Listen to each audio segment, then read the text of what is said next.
হুজুর, আমার 3টি প্রশ্ন। মৃত ব্যক্তির জন্য 4 দিন ও 40 দিন পর সমাজের সবাইকে দাওয়াত করে খাওয়ানোটা সওয়াবের কাজ কি? মৃত ব্যক্তির পাশে বসে কোরআন মাজিদ পড়া ও খতম দেওয়া কি সওয়াবের কাজ? আমরা যে কবরস্থানের পাশে গিয়ে বলি আসসালামু আলাইকুম হালাল কবর, এটা কি ঠিক কিনা? মৃত ব্যক্তির জন্য 4 দিন ও 40 দিন পর আপনারা যেটা করেন এটা বলে 40 কি বলে? সবাই একটা রমরমা ভাব নিয়ে খাইতে যায়, মনে হয় যে বিয়ের দাওয়াত খাইতে যাইতেছে। আছে না নাই?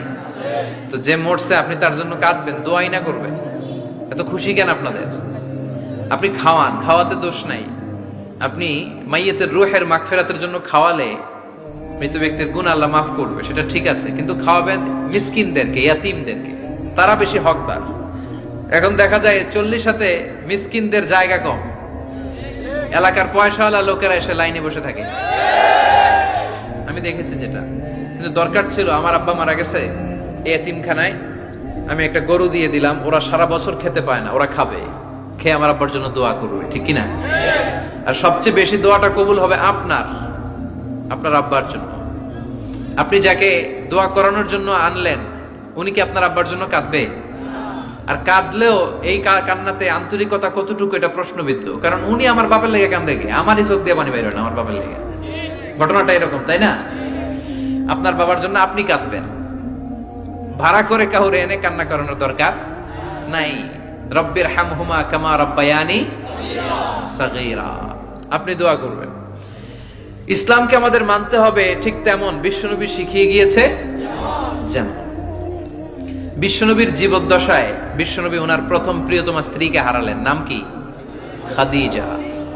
এত ভালোবাসতেন এই স্ত্রীকে, আল্লাহর কাছে বলতেন, আল্লাহ কিয়ামতের দিন যেদিন মানুষ মানুষকে চিনবে না, বন্ধু বন্ধুরে চিনবে না, ভাই ভাইরে চিনবে না, পীর সাহেব মুরিদরে চিনবে না, মুরিদ পীর সাহেবরে চিনবে না, ওই কঠিন দিনে আমি যেন আমার খাদিজারে ভুলে না যাই।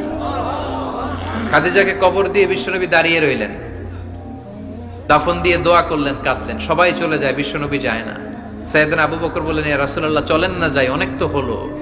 বিশ্বনবী বললেন, তোমার মনে চায় তুমি যাও, আমি বসে থাকবো।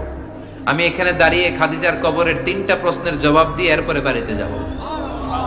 সাইয়েদনা জিবরাইল এসে বললেন, ইয়া রাসূলুল্লাহ খাদিজার প্রশ্নের জবাব নিয়ে আপনার টেনশন করার দরকার নাই, আপনার কোনো টেনশন নাই, খাদিজার কবরের প্রশ্নের জবাব আরশের উপর থেকে আল্লাহ নিজেই দিয়ে দিবে।